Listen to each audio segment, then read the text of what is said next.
nobody owes you anything. What you're going to get is a chance. And you have to be the one to make use of that opportunity.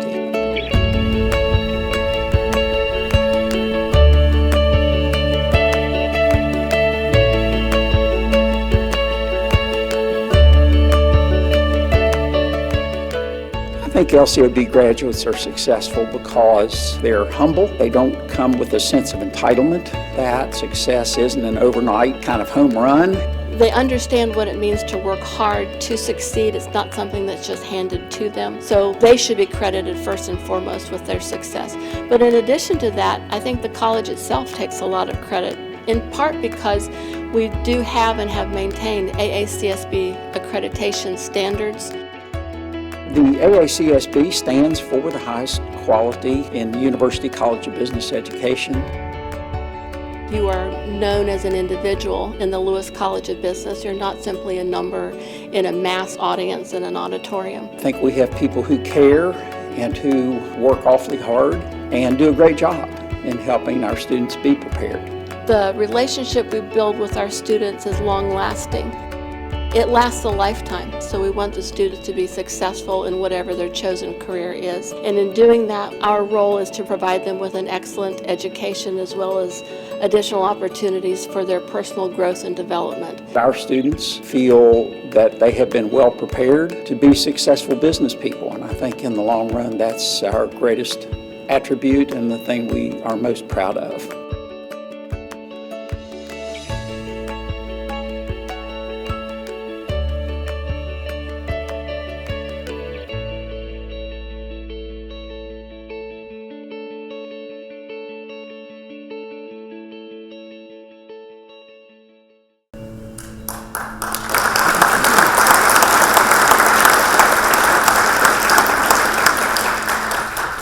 Deanna, thank you so much for that. Bob, play up awfully well. Yeah, sorry. I would like to go ahead and thank the event sponsors. John Ruley, platinum sponsor. He sponsored the main event, $25,000. And he's been a member of the advisory board since 2002. And he was inducted into the Hall of Fame in 2006. John, thank you.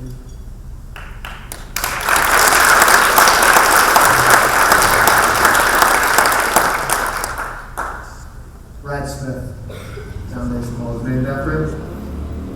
He's a gold level sponsor. He sponsored the beverages, so now another second.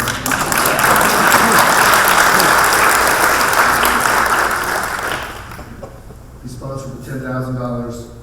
Elected as a member of the advisory board and inducted into the Hall of Fame in 2011. John Leslie, gold sponsor.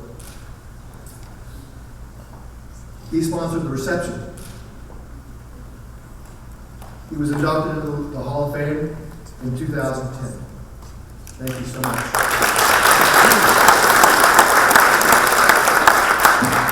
I would also like to thank our table sponsors. And those sponsors are St. Mary's, Jim Farley, John Ruley, J-Bo Supply, Dixon Hughes, of course, inductee tonight, Ned Jones, Triad Energy, Steel of West Virginia, State Electric, Gerber, Hartley, Rohr, and Wilson, BB&T, Dick Tutwiler, inductee tonight, Cabot Huntington Hospital, Brad Smith, and Diane Faulkner. Thank you.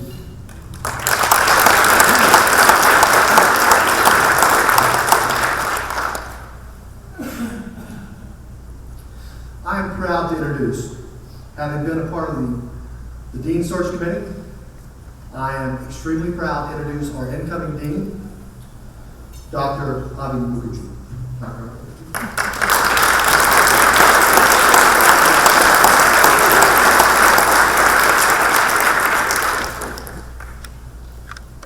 Thank you, Tony.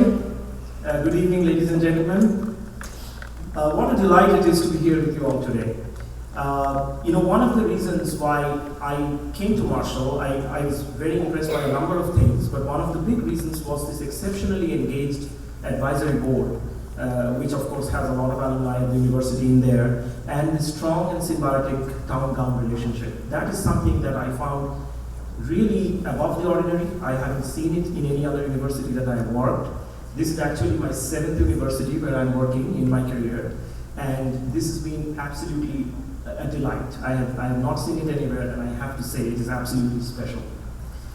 Even though I started July 1, I have already interacted with a large cross-section of stakeholders of the college. I feel blessed to be a part of this great institution. Thank you for joining us today. At this time every year, as you know very well, we are especially thankful for those whose support underpins the greatest responsibility that the Lewis College of Business shares, to provide for the state-of-the-art business training and education to the next generation of managers, leaders, and entrepreneurs. The Lewis College alumni play a unique role in fulfilling this responsibility. No one else knows us as well as you. Our current and former students, our employees and their families and friends, who through the years have spent countless hours on our campus, interacting with other students, faculty, and the Marshall community at large. These experiences fundamentally transform us as individuals, and we carry our alma mater wherever our subsequent careers take us. Events such as the Hall of Fame make sure to play a pivotal role in making these transformative experiences not forgotten and passed from generation to generation. Tonight marks a very special moment in further defining the legacy of the Lewis College of Business, the legacy that is represented by those who make up the Hall of Fame. For over 2 decades, more than 80 individuals included in this roster have been recognized for achievements above and beyond the calling that is our business management profession. Each, in his or her own way, has exemplified the portrait of a leader, national and international level, in their lives and careers. Each has raised the bar and has come to represent a standard of purpose and accomplishment from which we serve our vision and mission. Tonight, we add a new dimension to that legacy and celebrate the induction of 4 of our leading alumni into the Hall of Fame. Having served in college and departmental leadership roles within universities for 9 years, and having studied and taught in as many as 10 countries, I was looking for a challenging role to elevate an already known educational brand to the next level of excellence. Such a challenge is exactly what the Lewis College of Business provided to me. As a lifelong educator and scholar, I am deeply grateful for the opportunity to make a difference in the lives of so many in helping their dreams come real. We are supported, of course, in this university by the exceptionally strong leadership of President Gilbert, Provost Robinson, Dr. Ron Area, the entire President's Cabinet, and the university leadership at large. And I'm lucky to be surrounded by exceptional faculty, students, staff, alumni, and friends of the university, as well as members of my own family. Business is the most powerful force for economic and social impact. It is the mission of Marshall and the Lewis College of Business to develop the next generation of business leaders. But the world of business is changing fast, and so is the world of business education. It is time to reimagine business education and the role of the Lewis College of Business within the university and the community. Our accreditation agency, AACSB International, completed 100 years last year. It was founded in 1916 at MIT in Boston. So in 2016, we went back to Boston to celebrate the centenary of AACSB. And one of the things that they said there was, if we teach today's business students as we taught yesterday's, we rob them of tomorrow. And this is really the whole idea about a rapidly changing landscape of higher education, particularly in the field of business. So what kind of things are we going to try to do, and where do we need your help? The very first part is we are going to make the business education at LCOB, the Lewis College of Business, even more applied. We will keep focusing on interaction and application in the classroom and beyond. We will engage more experiential learning outside the classroom, locally and globally. We will put more emphasis on entrepreneurship and innovation, and we will balance learning by studying with learning by doing. We will invest more dollars for student success, particularly for first-generation college goers who are a large majority of our students.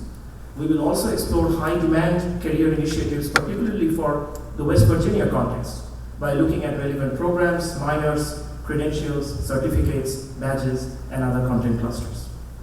Second, we will incorporate critical thinking and analytical skills. As we all know, the jobs that our students will do that are in our program today, later in their lives, have not been defined today. Those jobs don't even exist. And so what we are really looking for are students who come out with the skill of agility, adaptability, flexibility, a desire to learn how to learn. It is that inquisitiveness, it is that lifelong learning interest that will take them through the next generation of jobs and careers that they will do in their lifetime. Third, international presence.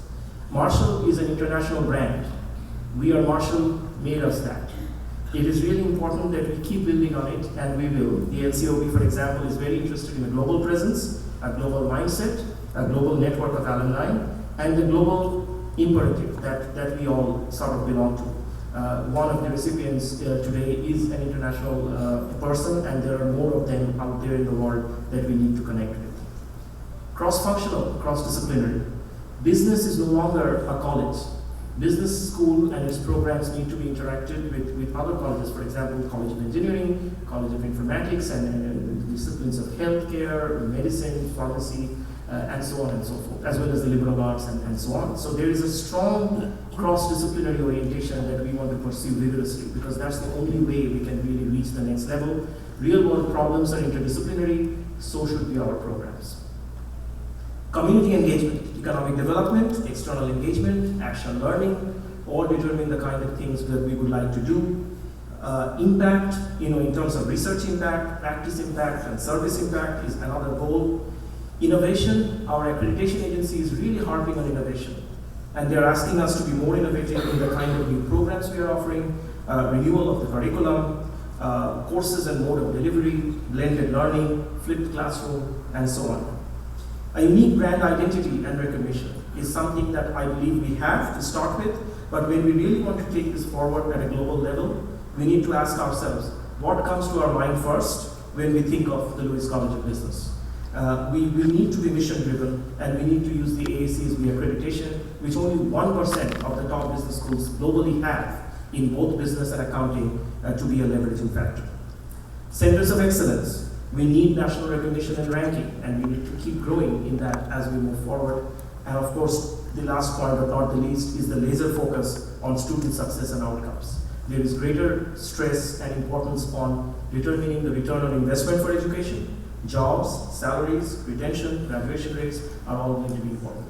For each of these 10 major endeavors, and there will be more, we will need the support and help and advice and guidance from every one of you. The ultimate metric of a business school's institutional success is whether its alumni succeed in work and life. By and large, we are very successful in this regard. For the alumni among us here tonight, I thank you for taking the time to come back.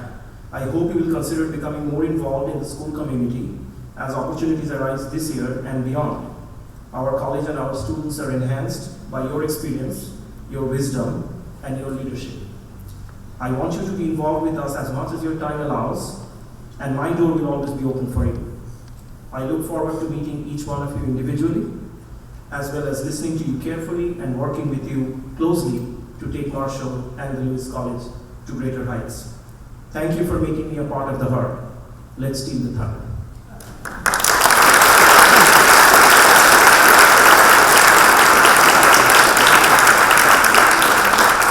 I do have to tell you, and I've been honest with Dr. Dillon, I think that he and Dr. Orbison got it right. We picked a fantastic dean of the business school. I do have one reservation about it. So I made him promise me he's going to be with us at least 5 years. And he said more than 5.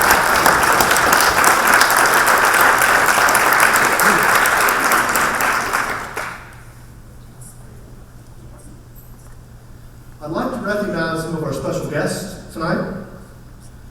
First, the administration of Marshall University, Dr. Gilbert, President Marshall, Dr. Orbison, Provost, Dr. Ronario, Senior Vice President of Development and CEO of the MU Foundation, and Lance West, VP Alumni Development. Welcome, folks. Thanks for coming.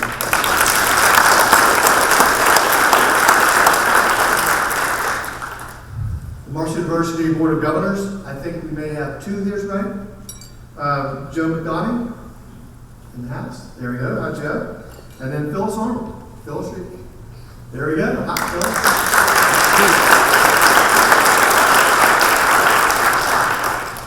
We have two of my favorite deans, or doctors in the whole world, in the room here. The two associate deans of the business school. Dr. Jackie Giza. Stand up, Jackie.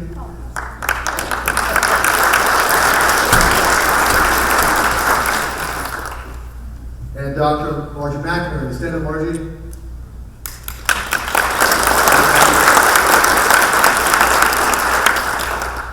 We have with us three past deans of the business school. Dr. Alexander, stand up, please. Dr. Calvin. Dr. Tom Kim.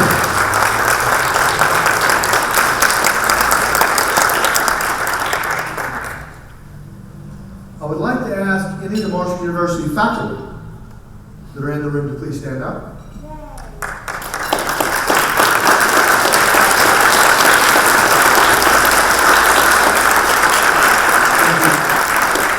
I would like to ask any of the Marshall University students that are here, please stand up.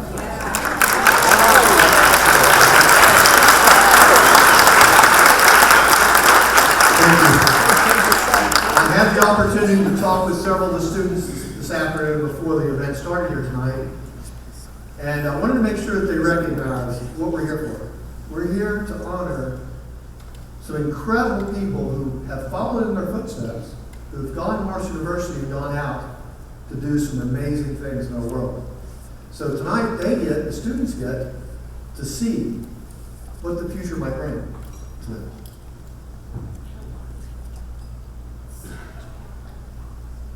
I would like to ask any of the previous inducted Hall of Fame members to stand up, please.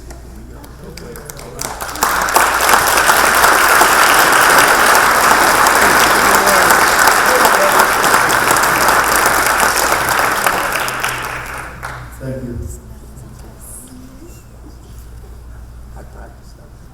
I'd like to ask any of the current advisory board members for this school to stand.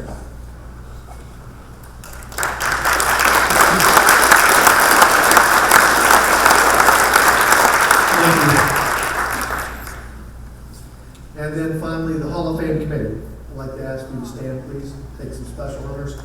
We worked very hard on this.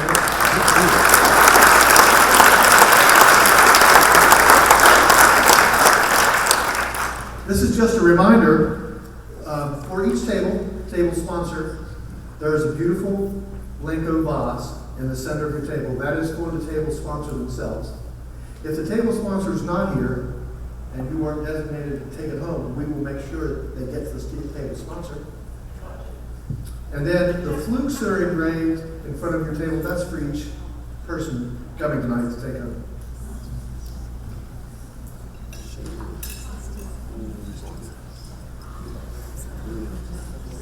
Okay, I would like to ask that each of you charge your glasses for a toast.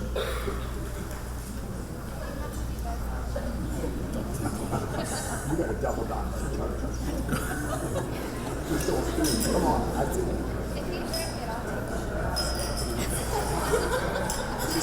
Please join me in toasting the 2017 Lewis College of Business Hall of Fame inductees. Thank you for joining us today. Thank you very much for having us.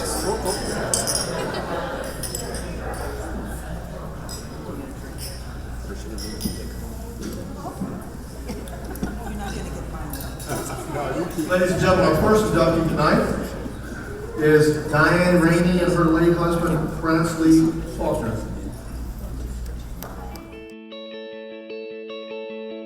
Diane Ramey Falconer is a graduate of New Britain General Hospital School of Nursing at Central Connecticut State College.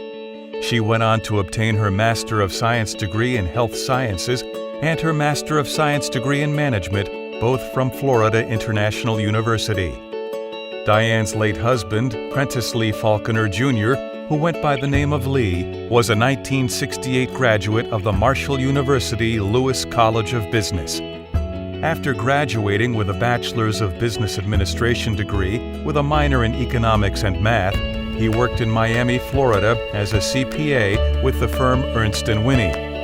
During this time, he also served as a staff sergeant for the U.S. Army National Guard.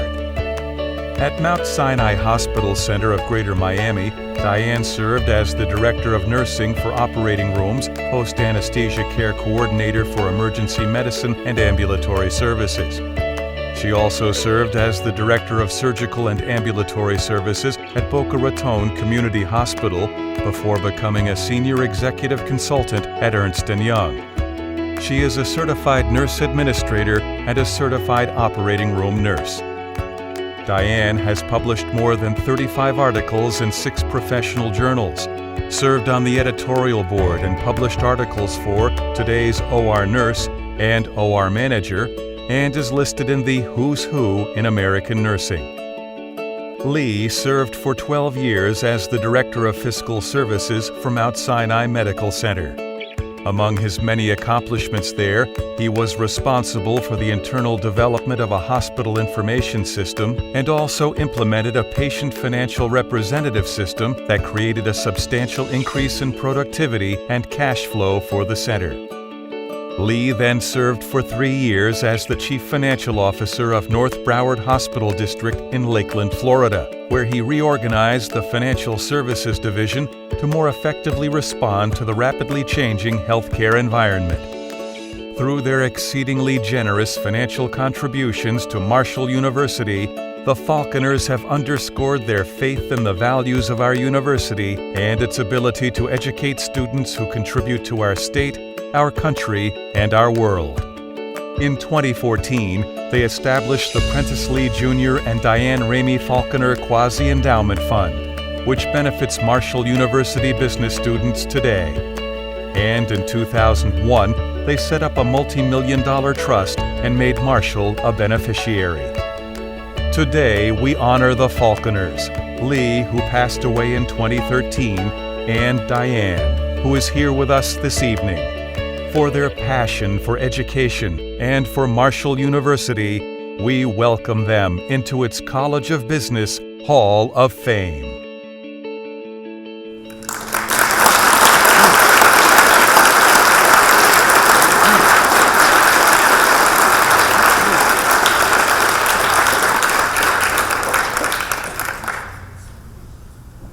Ladies and gentlemen, it's my honor to present the first awards, the first induction.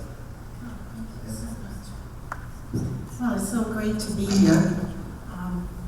I would not be standing here if it wasn't for a great couple who I consider my brother and sister, Ron and Beth Aria.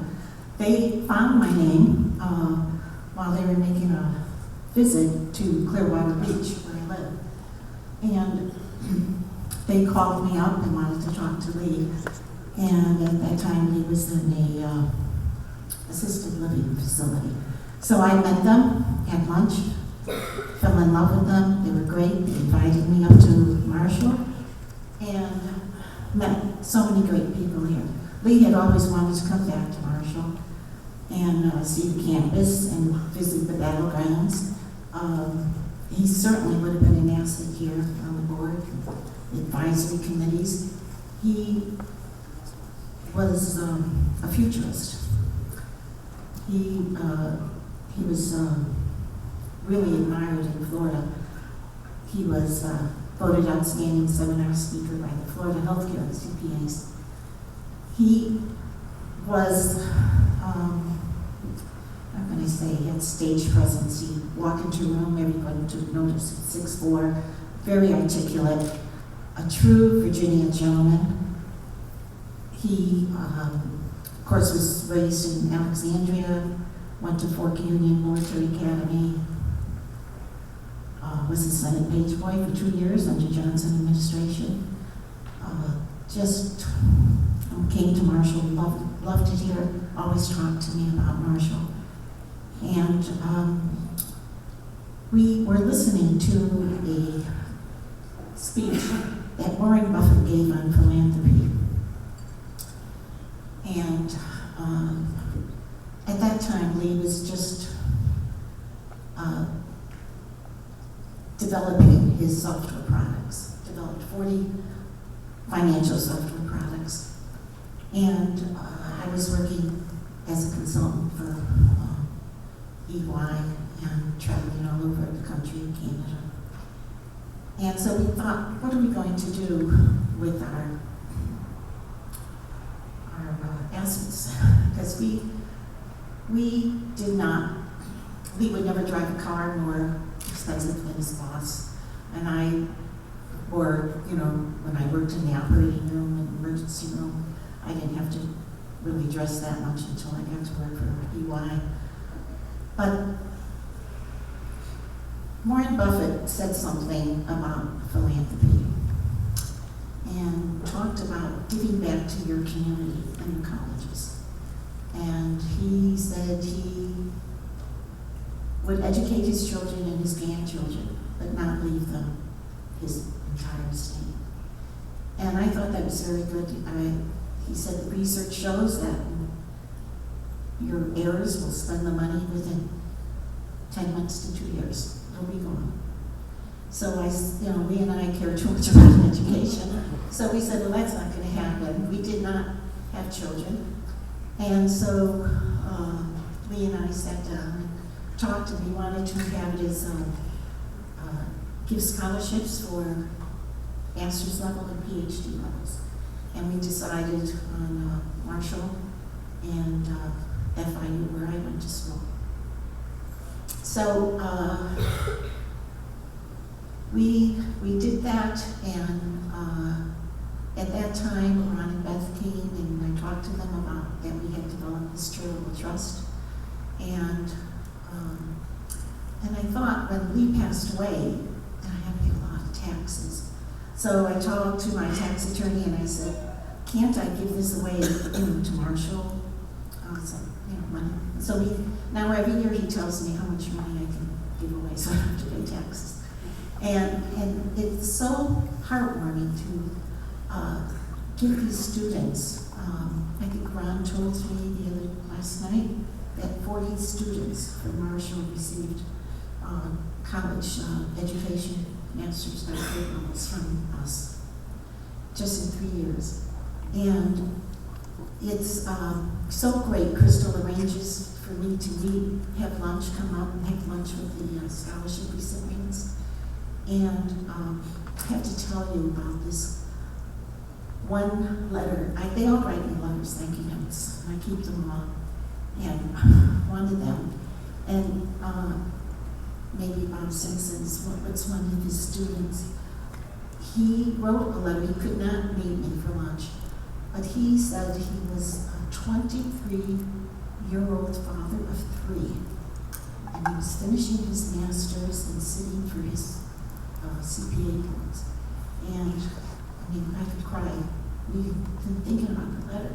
He says, if it wasn't for our donation or our giving him the scholarship, he couldn't do anything for his family. He said now his family could have a great life in West Virginia, and he is going to make sure that he does the same for another scholarship, give a scholarship back.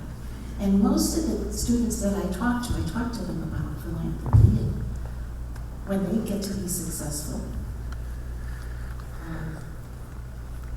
to think about giving back even one scholarship. And they all say that they will pay forward.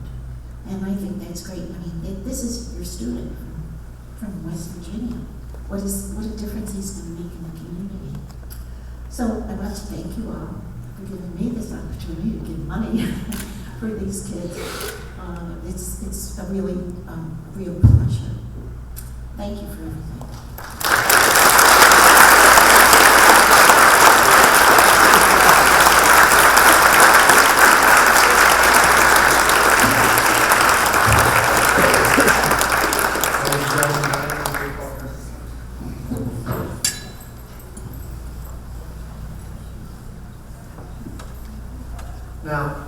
During the process, you get to actually know the inductees through the processes. Now, I will tell you, there was an interesting character, aka inductee number 2. But we won't say anything about that. Our second induction tonight is Bartow Ned Jones.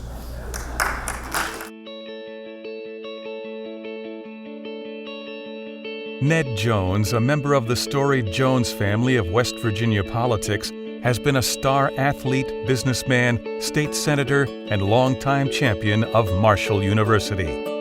At Point Pleasant High School, Ned was a standout athlete, serving as captain of its basketball and baseball teams. He was also all-state in football and basketball.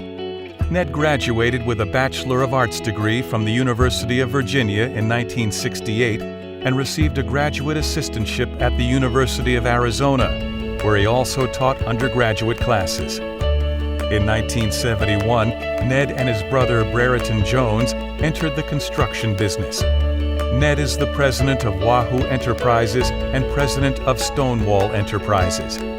These companies developed and built the residential communities of Churchill Oaks and much of Belmont Park in Huntington, many custom homes, and 5 Green Tree apartment locations. Ned is a former Tri-State Home Builder of the Year.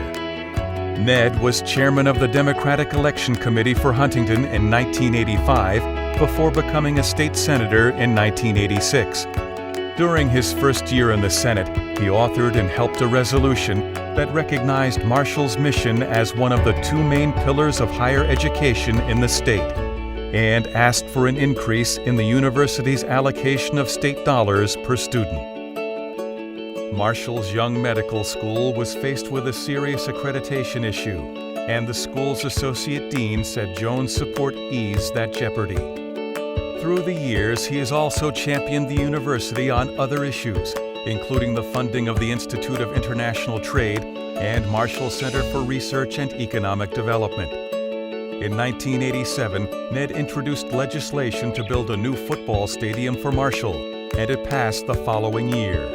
In 1989, he was instrumental in the final push to finalize the funding when he and Gaston Caperton garnered a supporting opinion from the Attorney General calling the project constitutional.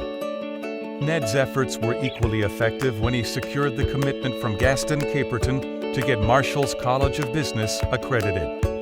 Among Ned's other accomplishments, he is a former advisory board member for the Marshall University College of Business and received the Marshall University Certificate of Appreciation for Outstanding Service for Higher Education in 1994. That year, he also received the Distinguished West Virginia Award, presented by Governor Caperton. In 2009, the state legislature named him a West Virginia History Hero. Ned has been married to his wife Fern since 1971. They have 3 children and 5 grandchildren. Fern and Ned are longtime supporters of Hospice of Huntington. One of the patient rooms at the Emma Jean Dolan Jones Hospice House is named in honor of Fern and Ned's mothers. For his success in business, contributions on the political stage, and tireless commitment to Marshall University, we extend the highest honor offered by the Marshall University College of Business, induction into its Hall of Fame.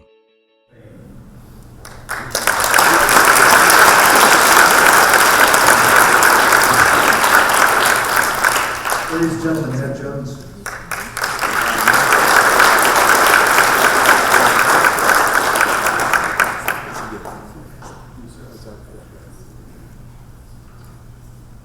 Tony, thank you very, very much. When Tony first called me, he introduced himself, and one of the things I learned rather quickly was that he is a former Navy commander, Commodore. And Commodore.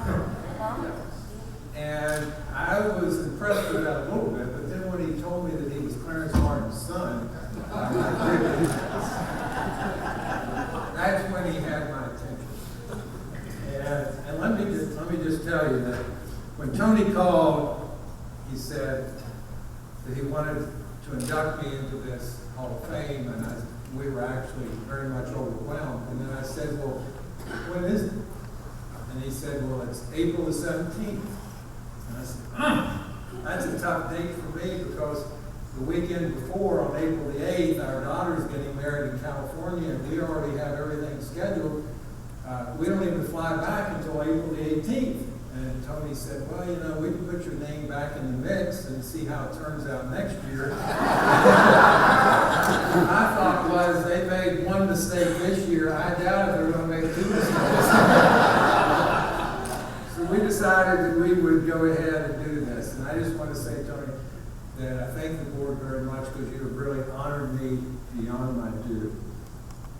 And you really have honored me for doing the job. I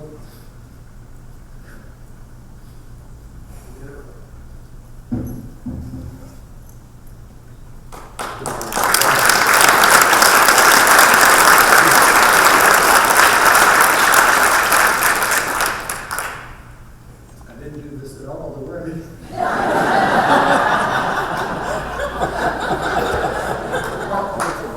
Very candidly, you know, you've honored me for doing my job. And one of the people that really helped me do my job was Bill Burdett, who's here. Because when you're in the legislature, you need a lot of help. You need people from Marshall that can show you what's going on, what's coming, because there are always all sorts of issues flying at us. And Bill, I just want to thank you very much.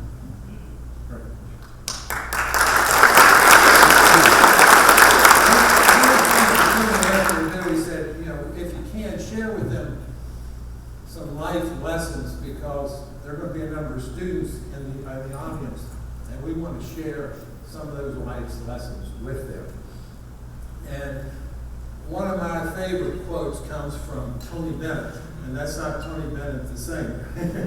That's Tony Bennett, who's the basketball coach at the University of Virginia. And although he did not have a good year this year, he's really had a pretty good career.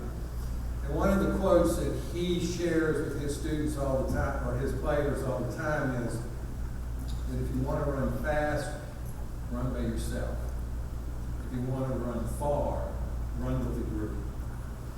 And so what we've been able to accomplish has been because of the fact that the group that we have really been able to run with. And let me give you a little hint on how all that sort of came about. I got appointed to fill a vacancy for the state senate in 1986.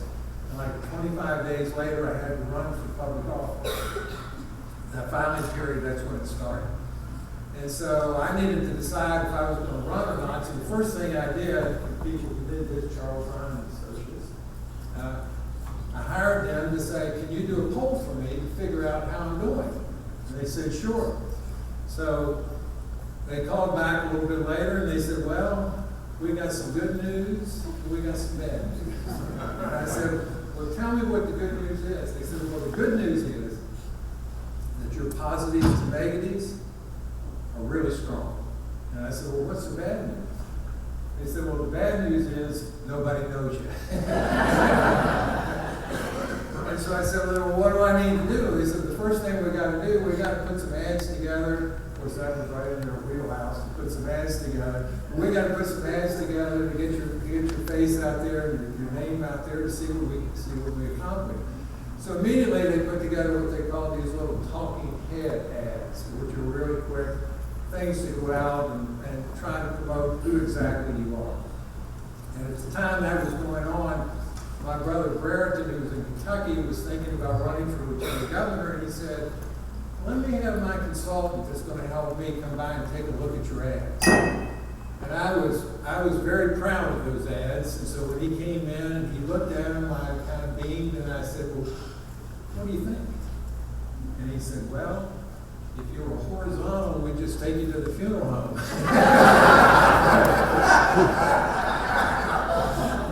So I said, well, they obviously are going to have to do more, and Charles Ryan Associates did do more. They really ended up putting together some really good ads for us. But what we also realized that we needed to do, if you're going to run far, you need to run with your group, that we really needed to have a group put together that was going to help us get the vote out. And so it was a situation called Get Out the Vote. where you identify the historic voters, because this is a primary election, you identify the historic voters, and then you go, as Dr. Alexander would tell you, you go knock on the door of everybody's historic voter to go ahead and get their vote. And so there were about 80 precincts. I think that's how many there were. But there were about 80 precincts, so we needed to have a pretty good group to go ahead and be able to accomplish all this. And that's when I first met Red Dawson. I knew him, but I really didn't know him.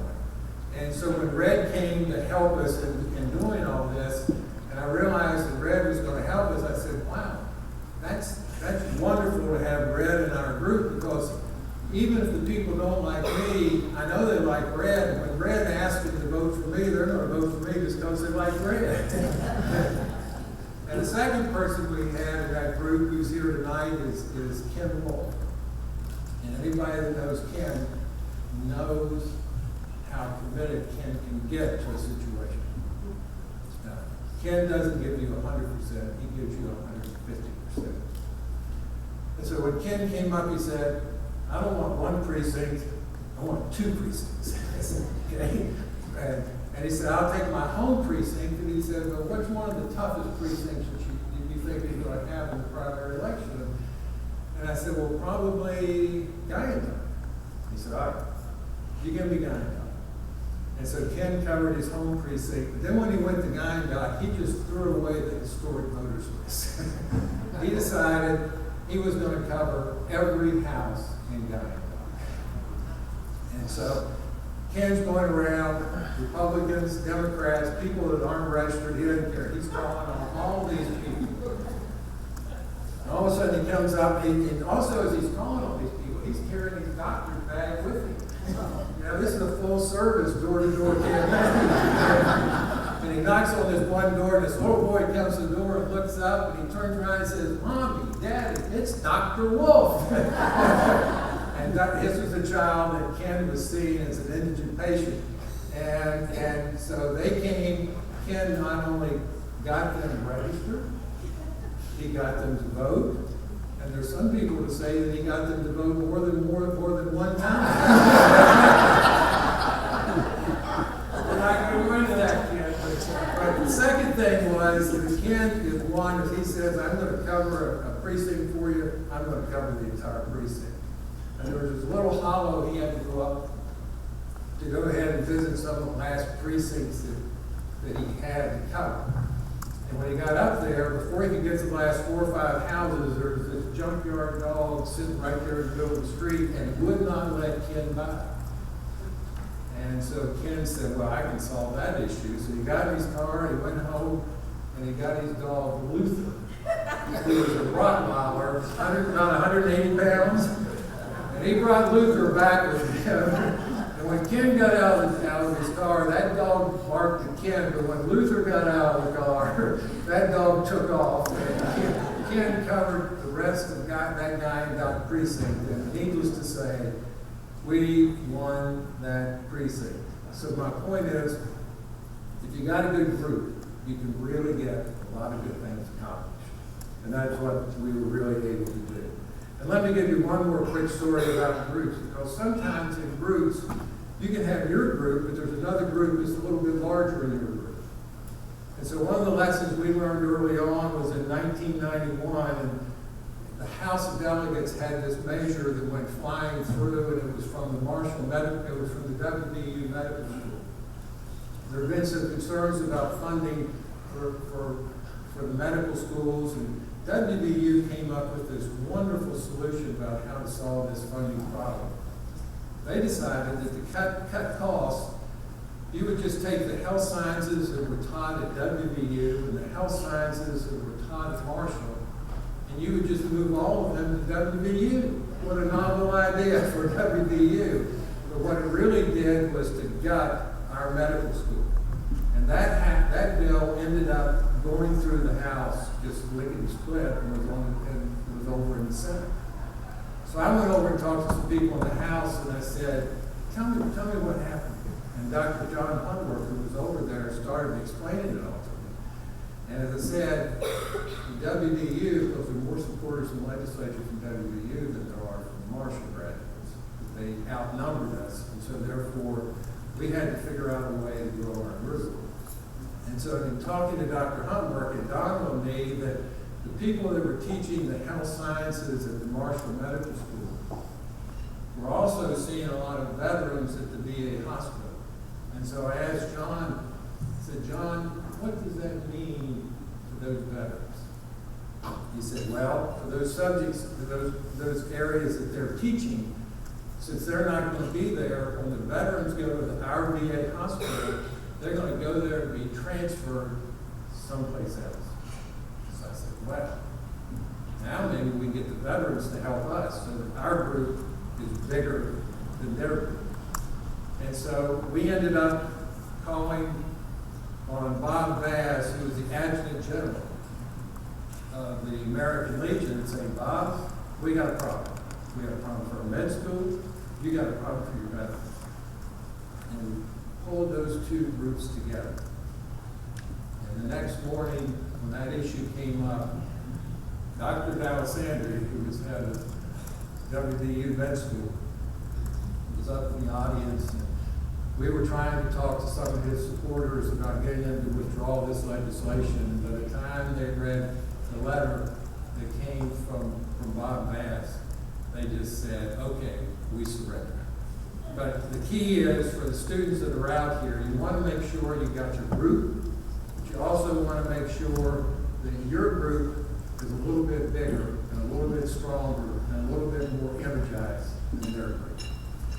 The second story that I'd like to share with you, to share with the students in particular, is that from adversity can come opportunity. Not always, because when you get bad news, you really don't want to accept bad news, but sometimes that adversity can really provide some new opportunity for you. Case in point was, in 1987, Tom came to see me about a new concept that Marshall University had to get a new football stadium. Thomas Craig.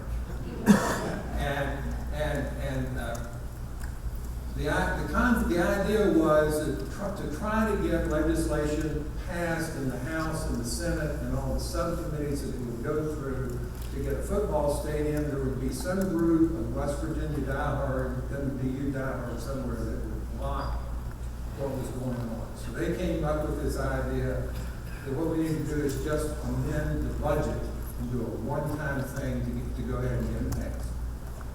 So they came over and talked to me, and they said, well, we've been over to the House, and the House says they're all for this, but they don't think you can pass it in the Senate. And I think Tom knew exactly what he was doing to me, because it obviously energized me to work as hard as I could to go ahead and get it passed. And we worked all session, and we got it passed. And then at the very end, it went back to the House, and the House budget conferees, who were supposed to be for it, and they voted against it. And so obviously Tom was disappointed, I was disappointed, Dr. Nitschke at the time was obviously very much disappointed as well. But fast forward to the next year, and it's about the first or second day of the session the next year, and as I'm sitting there, the President of the Senate has got this big smile on his face, motions to me, and he said, come up here, I want to talk to you. He said, yes, and I got up there, and he said, yes, right, I went down to the governor's office, and guess who's for our legislation? And I said, who? And he said, well, the House and the governor. And I said, well, that's wonderful. And he said, if I were you, I'd have a little fun with it and just issue a press release how pleased you are that they finally decided to endorse our legislation. and so we did that. But what I want to do is fast forward a little bit farther, because when you get into the summer, because that year Arch Moore was running for governor, he got the nomination, and as a Democrat, Gaston Capleton got the nomination. So you got both of them vying to try to be elected, and for those who were around here then, that was a pretty heated election. And the one group that had always been opposed to our football stadium was the Charleston Gazette. You could count on it. Anytime they could write a story, anytime they could do anything, they would try as much as they could to kill our stadium. And so they did an interview at that time with Gaston Caperton. And I was running Gaston's campaign here in Huntington because he was a family friend and he was a Democrat. And he had promised me he was for the football stadium, but when the article came out, guess what? It came out that Gaston was opposed to the football stadium. And I remember calling him up and I said, Gaston, what's going on? He said, I didn't say that. I didn't say that. That's the Charleston Gazette. And I said, I know, but he said, I promise you, I am for the football stadium. And I said, well, I know you are, but now I need to go back and sell it to the people in Capital and Wayne counties. And so I went out and I tried to sell that argument that Gaston really had been this program, that he really was for it. And I wasn't getting much traction. So I then said, if I want to get Gaston elected, what do I need to do? Well, I thought what I needed to do, if you can't win on that argument, let's find some other arguments that we can win on. And somebody that had worn me out on an argument was Dr. Alexander, because he had tried for so long and so hard to get the funding necessary to get the college business accredited, that I just thought that's a natural for Gaston to go ahead and endorse. And that ended up being the first thing that he actually did endorse. And so sometimes from adversity, when you get something that doesn't work in your favor, if you keep working on it to see what you can get done, you can go ahead and get the pieces put together to create something that is really very, very great.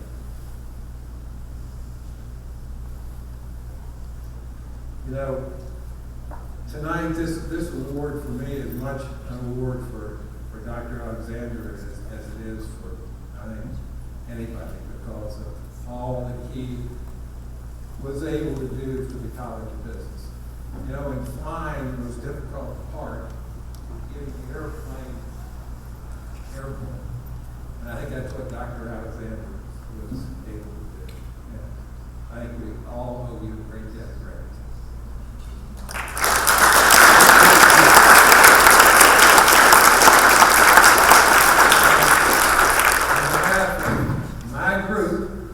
Some of which are here, others that are here with us in spirit. I want to thank you very much because you have certainly honored me beyond my due.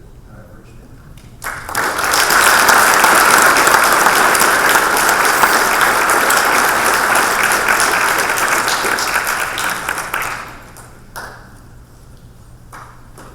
it. Ladies and gentlemen, our next inductee is not with us physically. Michael Moomans from Myanmar. Most of you know that as Burma. He was here last year. He'll be here later this week.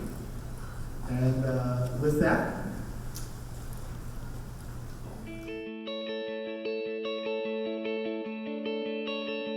Michael Mo Mint has over 40 years' experience in aviation, aerospace, and energy, both in Myanmar, Asia Pacific, and the United States. He received his education from Marshall University and the University of Yangon, earning a Bachelor of Science degree in physics. U Mo Min is the founder and chief executive of the MPRL E&P Group of companies, the leader in the energy sector of Myanmar for nearly 3 decades. The flagship company and upstream petroleum exploration and production arm of the group, MPRL E&P Private Limited, has forged strong partnerships with world-class energy companies and continues to be at the forefront of unlocking Myanmar's much-anticipated energy resource potential. As Myanmar underwent a political transition into a quasi-civilian government in 2011, he next ventured into real estate development and information technology sectors. Min & Associates Construction Company Limited is the property development arm of the group and has a development portfolio of projects, including the Wisong Yacht Club and Resort, the only 5-star resort in Myanmar's Wisong Beach. Min & Associates Telecommunications Limited is the information technology arm of the group. Its M&A data center is the country's first and only Uptime Institute-accredited Tier 3 data center and provides services to local and international private enterprise as well as to the government. After graduating from college and before entering the energy industry, he became a commercial airline pilot for Burma Airways for over 12 years, accumulating nearly 13,000 flying hours. He was also actively involved in training other pilots in utilizing various flight simulation devices. He is the founder of Umo Min and Family Education Foundation. It provides middle school, high school, and university students from Myanmar with scholarships and grants to empower their educational advancement. For the past 28 years, he has also been the sole sponsor and promoter of the sport of sailing in Myanmar. He currently serves as the president of the Myanmar Yachting Federation and is a member of the Myanmar National Olympic Committee. For his business accomplishments, commitment to lifelong learning, and philanthropic spirit, the Marshall University College of Business Hall of Fame extends an enthusiastic welcome to Michael Mo Min.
Honorable guests, the university president and faculty members, the students of Marshall, ladies and gentlemen, my warmest wishes and greetings from Yangon, Myanmar. Through this video address, I deliver my sincere regrets and humbly seek your understanding for not being able to attend this special event in person.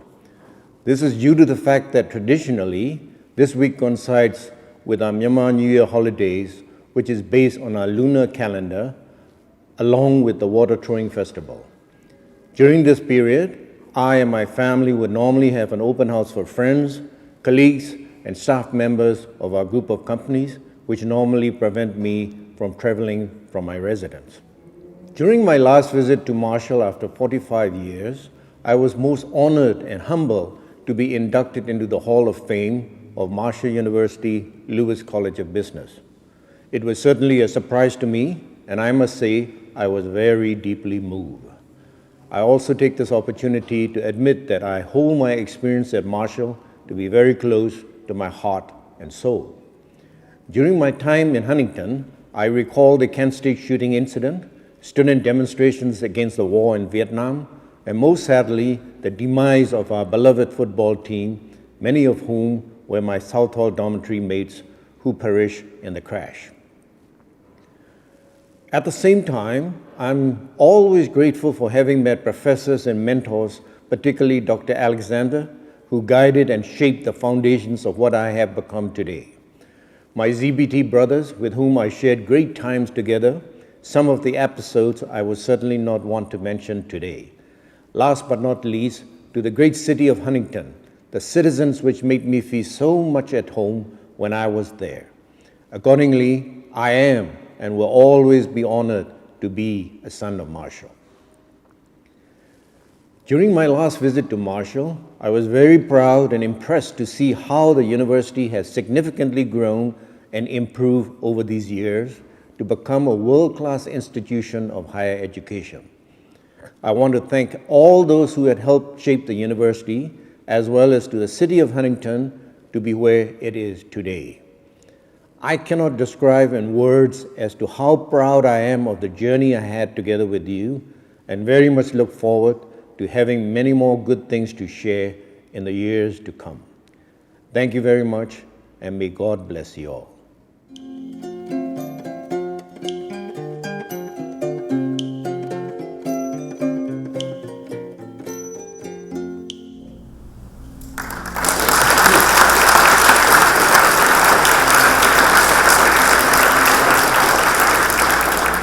Ladies and gentlemen, we had the opportunity to spend some time with Michael last May. What a tremendous man. Now, for those, I'm sure everybody in this room knows Nelson Mandela, South Africa. Well, Aung San Suu Kyi is the Nelson Mandela of Burma. She's an incredible lady. Michael's wife, Dr. Momayant, is her primary advisor. To accept the word tonight for Michael Momayant is Dr. Alexander. Please come up.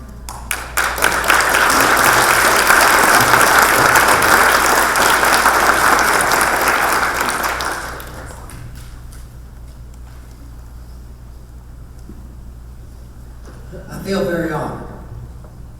Thank you, Daddy. It's been my good fortune to spend 64 years at Marshall College and University.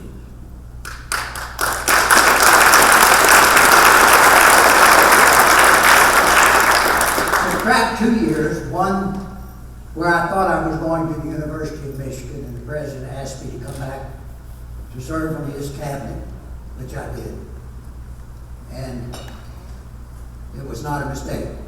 As a matter of fact, I never made a mistake, ever. Sometimes I told my students I made marginal errors, but never made a mistake. And the other year was when I was in residency for my doctorate degree. Among the many hats that I've worn at this university over the years, none do I cherish more than being the foreign student advisor, which I changed to international student advisor. I was able to secure 4 scholarships for international students. Now about the honoree. I remember him well. You know, he came here when he was 17 years old. Now think of all the things that you have gotten into when you were 17 years old. Michael was no different. As a matter of fact, his father at the time was representing the country at the United Nations. And I received a telephone call from his father. And his father told me this. He said he's always running out of money. So I had to investigate. And what I found was that he had gotten involved with a fine fraternity, and his brothers were helping him to spend his money. Quickly. And so he had no money to live on the rest of the time. So I didn't know exactly what to do, but I suggested this, and this is what occurred. I told his father we would open a joint bank account at the then 20th Street Bank, and he could not receive any money unless I co-signed or signed off on it. Now this, ladies and gentlemen, today is one of the richest men in the world. I don't think I have a whole lot to do with it, but I'm sure that he changed a number of ways through counseling and what have you for the 2 years he was here. I respected him greatly. And you don't You don't have to go far when you see this video to know that he had the right stuff. And I'm really, really proud to have been associated with this international student and so many more that I can pinpoint throughout the world. It's an honor that I've been asked to receive this award at Michael's behalf, and I want to thank each and every one of you for being here tonight. You're a great audience. Thank you.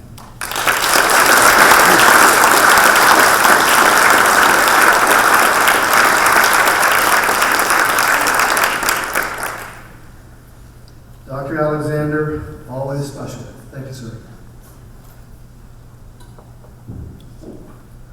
Our fourth inductee tonight is Richard R. Dick Tutwiler.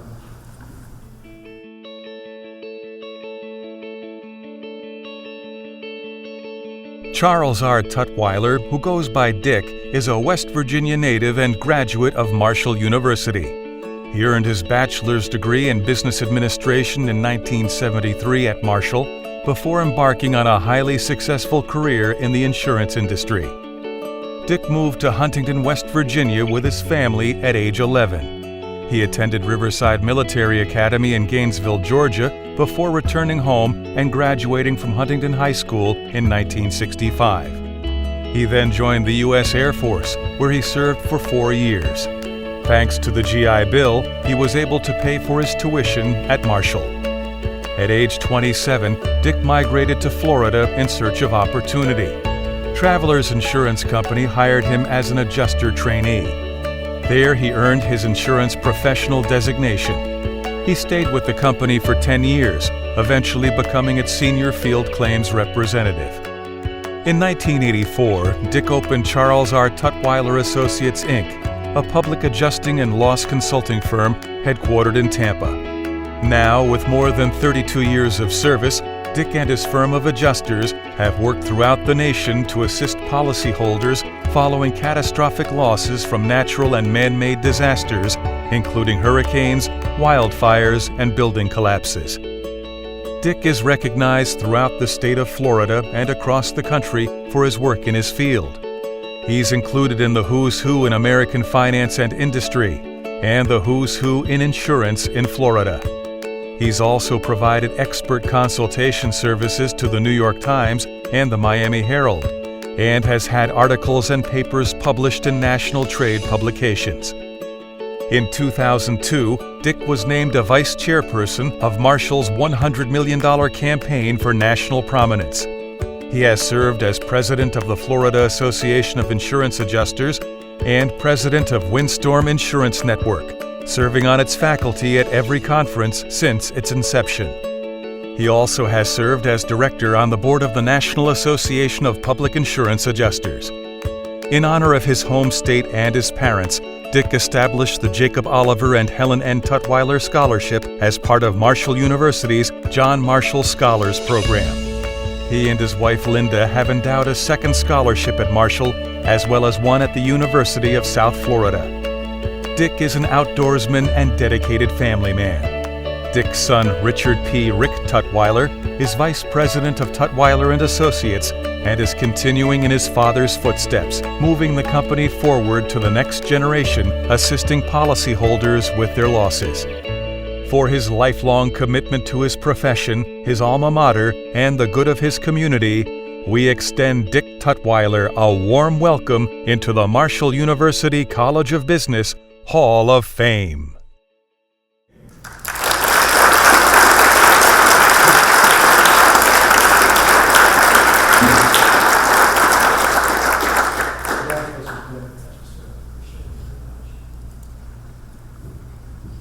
Good evening. To tell you I am humbled is beyond means about receiving this award. That would not have been my aspirations or my expectations to get this, but as I said, I'm a crybaby too, I'm sorry. But I am very humbled and appreciate to receive this award. Marshall's meant a great deal to me. As my brief bio reflects, I'm a guy from the west end of Huntington. did the Marshall, I went in the Air Force, served for 3 years, came back and went to school in the GI Bill, worked at night, and made a huge difference in my life. I'm so much appreciated Marshall and all the things that it's done for me and all the things that I've been able to do for them through scholarship funding and those kind of things. It's been a wonderful thing. My family, I digress a little bit. I think a lot of people think, well, what were the baby's first words? In our family, the father's first words to the baby was get a college education.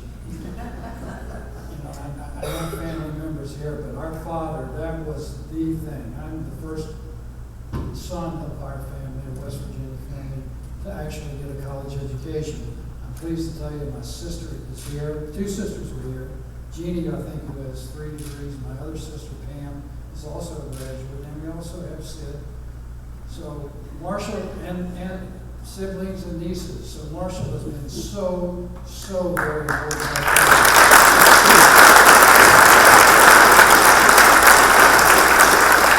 And we're going to continue on. So even though I live in Florida, I've never forgotten the lessons and the opportunities that Marshall has given to me through my family and my career. And I'll tell you a story. When I first got hired by Travelers a long time ago, there was a number of people that were competing for the job. And the guy said, you know why you got this job? Not because you're good looking, but because we like West Virginia people. They're hard working people. Now think about that for a minute. So I am very humbled to be here. And congratulations to all my other inductees tonight. What great stories you all have. Lance West, been a big part of our life. We've enjoyed him a lot. He comes and sees us every Christmas. And we just enjoy being with him. He's a great person. Ron, same thing. So Marshall's got a great future for him. And one thing I want to say, when I was in the service from 65 through 69, when your time is up, you're out, and you really don't have anything else going for you. It's like you come back and you're right back where you started. But for me, I had a currency that was very important to me. I had the GI Bill, I had a DD 214 honorable discharge, which means I could come back here and go to school. That was a beacon of light for me. And I hope that all the other veterans that go in will get involved in things like that, get an education. The other thing that I'm passionate about, because Marshall didn't have the facilities that they have today, was the Huntington YMCA. I love that place. I would go over there, when I wasn't working at night, and that was the place. And not only was it good to get in shape physically, but it was a social network thing. You got to meet people that you would never get to meet at the Huntington YMCA. So I encourage all you people out here, if you're not supporting the Y, you ought to think about doing it, because it's a great place. So,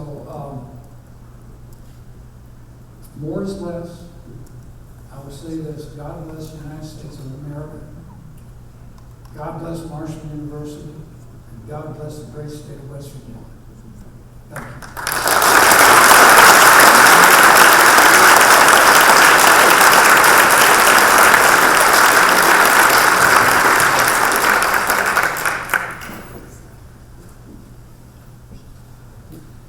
I would now like to invite Dr. Jared Gilbert, our president, up for some remarks.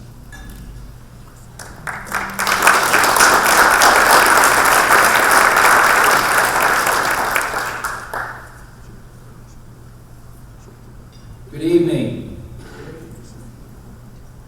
Since 1995, the Lewis College of Business has recognized the leadership and support of its alumni and friends, and we could not be more proud of you, the sons and daughters of Marshall. I'd like to take a moment to recognize someone here tonight, someone who stepped up when we needed leadership and who led the college through these last months, and that's our good friend Bob Simpson, the interim dean. Bob, where are you?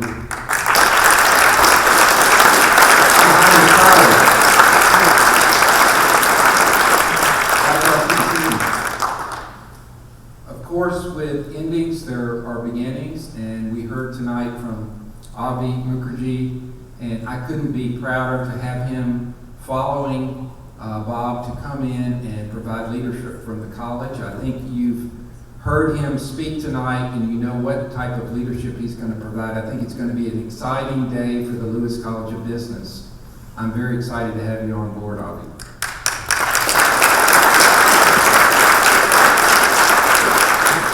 With Avi's international background and experience, we add an extra dimension to Marshall's ability to recruit international students and faculty members. Avi adds an element of experience and leadership that will be crucial to the growth of the business programs at Marshall. I know that his positive influence will be beneficial for many years to come, 5+ years, right, Avi? That's right. So thank you. As you know, being inducted into the Lewis College of Business is a great honor, the highest honor awarded to the business leaders by Marshall University.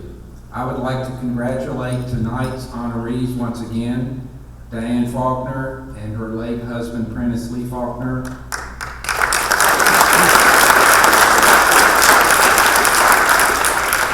My friend Ned Jones. And I must say, I met Michael Moment, and an amazing guy. He's not with us tonight, but worthy of applause. And Dick Tupwell.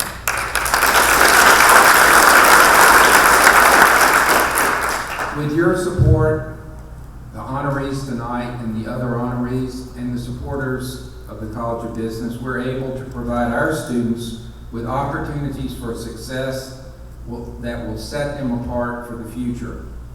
With this in mind, I would like to recognize all of you tonight. There are contributors and supporters in the room, and we know that we could not be where we are today without you. So an applause for all the supporters of the College.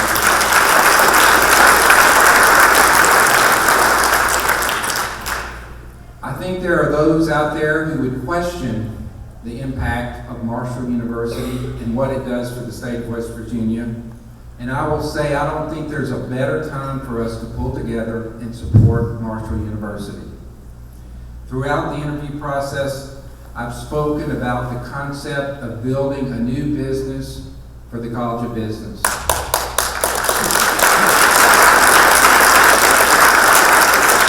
This morning, I told Ron Area that we're going to accelerate his plans to start a capital campaign, and we are going to have some aggressive plans for raising money for Marshall. And at the forefront of that is going to be scholarships for students with financial need, and also scholarships for students with merit. As we go through these tough financial times and we have to increase our tuition to make up for our lost revenue from the state, we're going to need more money to help those students who don't have the wherewithal to go to school on their own. So we're going to be calling on you to help us raise the money for scholarships. But in addition to that, we're going to be wanting to recognize our faculty members. We have outstanding faculty members at Marshall that are underpaid, by the way. I see some heads shaking. And we want to raise money for professorships and chairs so that we can recognize their contributions. And bricks and mortars will be a focus as well, as I just mentioned. But I want our new business building to be a priority in this new campaign as we move forward. And I also want to think about a baseball stadium for Marshall University. We sorely need a facility for baseball in the city of Huntington. And I think if we're lucky, if the momentum gets going like I'm hoping it will, we may even have enough money to build a basketball arena. So we're going to set some goals for the future as we look to raise money for Marshall in the new capital campaign, and a building for the College of Business will be at the center of that campaign. Your commitment to Marshall University is what will keep us moving forward and reaching new heights. We need the sons and daughters of Marshall to stand strong and to continue to help us to enhance the excellence of this great institution. You are truly appreciated in your support that you've given us up to this point, and I want to thank you in advance for your future support. Thank you to all of you. Good evening.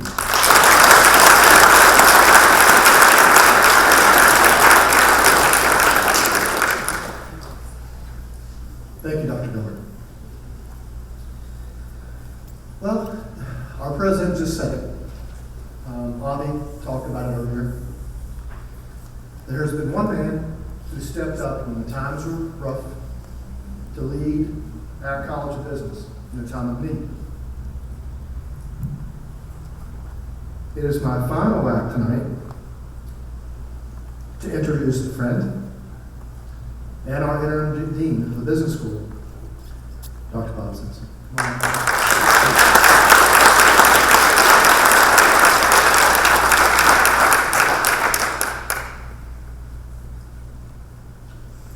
Thank you, Tony. When I first attended this event some years ago, I was struck by the high level of positive energy in the room, and you can feel it here tonight. You have, of course, recognized the lifetime achievements of a very select group of accomplished honorees, and that has been done with heartfelt generosity, which is impressive. But I want to bring to your attention also that the ability to appreciate the accomplishments of others is in itself an admirable character trait. What impresses me even more is how each inductee carries the mantle of son or daughter of Marshall. Not just proudly, but close to their heart. Both of these aspects of the aura of positive energy have been in evidence tonight, and it seems that each year builds upon the last. I thank our honorees for their examples set for our students and for the rest of us, for that matter. We at the Lewis College of Business like to say that we're in the business of building leaders, and they could do no better than to emulate you. Guests, I thank you for the incredibly generous support you provide the College of Business in so many ways. Certainly the financial support that comes from this event enables us to do so many things that would otherwise not be possible. All in the noble quest to build tomorrow's leaders, many of whom are here tonight. I want to say on a personal note that I have been welcomed into the Marshall family, embraced by the Marshall family. Lance early on befriended me and inquired of my birth date. Only later did I realize that when you reach 70 and a half, you can make a tax-deductible contribution from your IRA.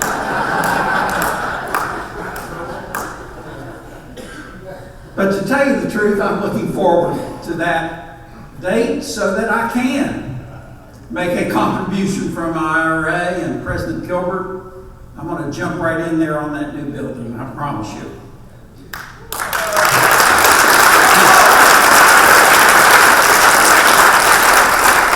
On a personal note, I do want to thank you for the privilege of serving as your interim dean this past academic year, and I'm not finished yet. I've got about 2.5 months to go.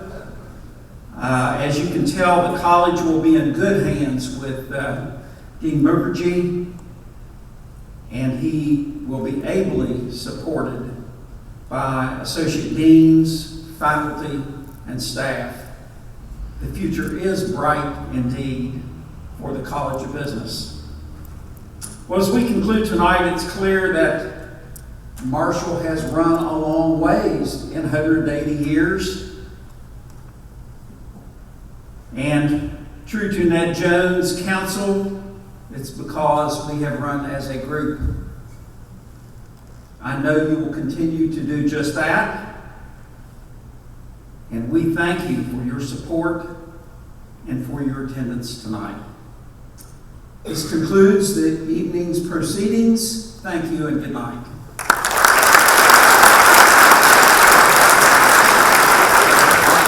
Ladies and gentlemen, thank you.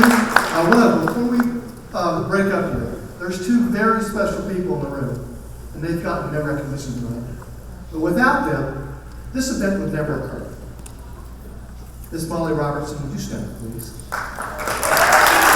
Miss Sandra Ricks, would you stand, please?